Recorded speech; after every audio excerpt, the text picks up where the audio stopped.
Welcome to The Explainer. Today, we're diving into something really special. We're not just going to read a 500-year-old Korean poem. We are going to become detectives and decode it. See, there's a secret message about life, sorrow, and the universe itself, hidden in plain sight by a poet named Bak Eun.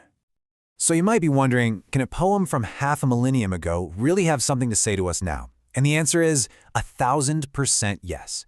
This isn't some dusty old relic. It holds a truth that's as relevant today as it was 500 years ago. So let's jump right in and see how the poet Bak Eun hid this profound secret inside the 8 short lines of his poem, Bongnyeongsa Temple. Okay, so our journey starts at the setting of the poem, Bongnyeongsa Temple. This is a real place, on Songaksan Mountain in what's now Gaeseong. But as you're about to see, this is far from just any ordinary place. Here we go. These are the first 2 lines, our very first set of clues. They're written in Hanja, which are the Sino-Korean characters that are really the building blocks of classical Korean literature. Let's break them down character by character. All right, first up we have this word, garam. In Korean, it's pronounced garam, and it simply means temple or monastery. So right away, boom, we know where we are. We're in a sacred space.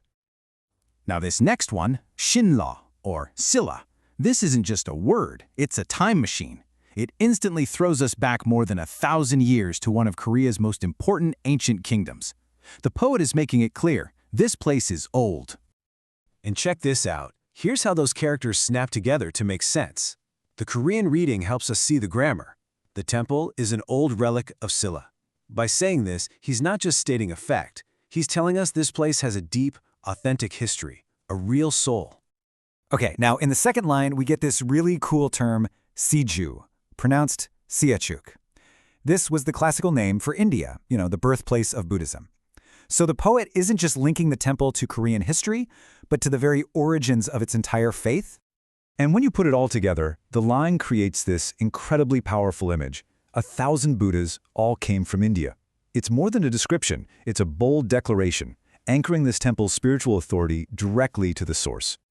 So what's the big takeaway from these first 2 lines? Well, the poet is basically grabbing us by the shoulders and saying, pay attention, you are standing on sacred ground. This is not just some building, it's a vessel carrying centuries of time and faith. So he's laid this historical, very real foundation. But now this is where it gets really interesting. The poet does something amazing. He lifts this physical place up into an almost mythical, magical realm. You can almost feel the shift in the air here. He starts weaving in concepts not just from Buddhism, but from Taoism, that ancient philosophy about finding the way. He's blending these 2 powerful spiritual traditions together. So this first word, Daewe or Daewe, it's a huge concept in Taoism.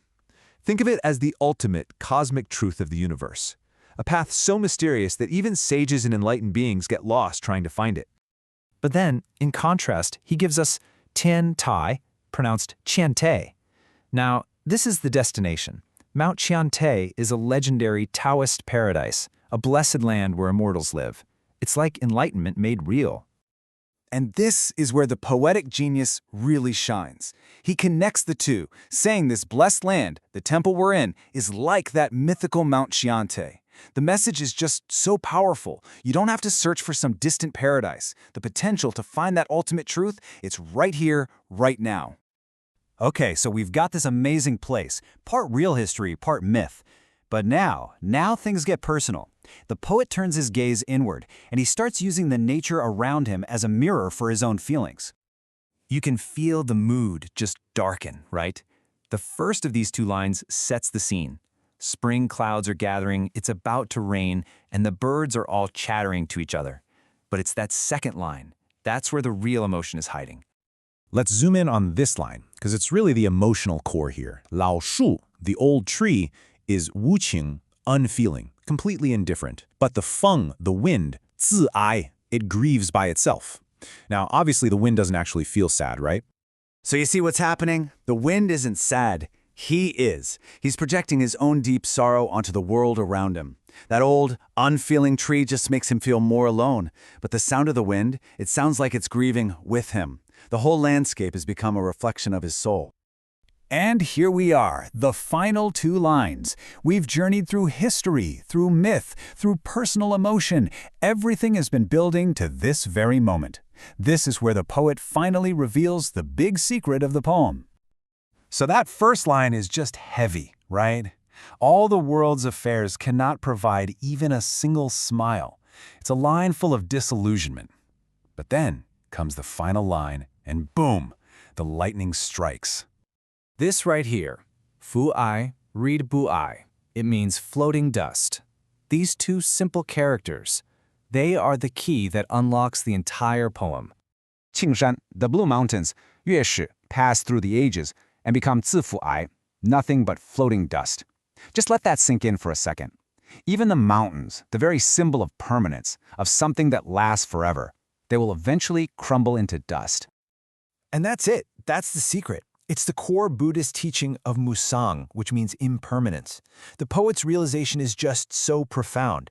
If even the great mighty mountains are temporary, then what about our worries, our ambitions, our sorrows? In the grand scheme of things, they're all just floating dust. And you know what? That's not a sad thought. It's actually incredibly liberating. So, let's just take a step back and look at the path the poet laid out for us, the clues he left that led us to this incredible revelation. Think about how he guided us.